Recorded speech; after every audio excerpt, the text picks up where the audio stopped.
Gaganon mo ah.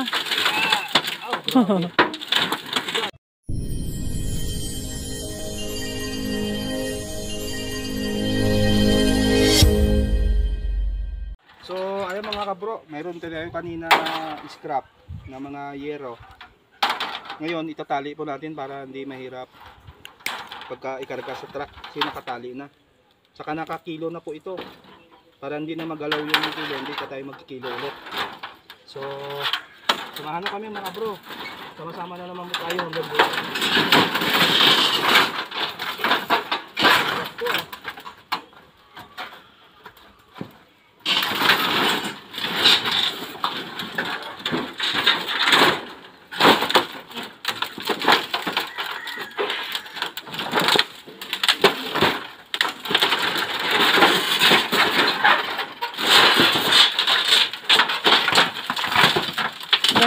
Gaganon mo ah.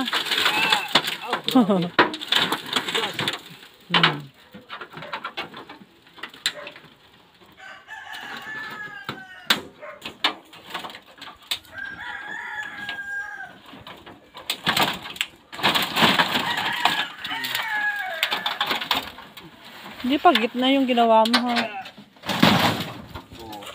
Ito pa isa. Dito mo. Ito naman yung 16 kilos. Yung bininta ng lobo.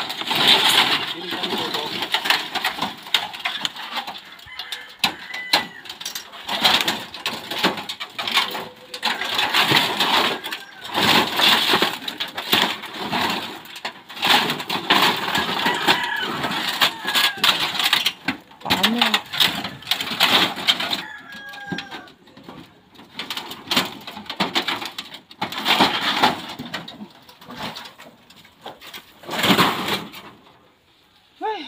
Sa wakas. So, ayun mga kabro, tapos na natin itali. Maraming salamat po sa inyong pagsama. God bless and babu.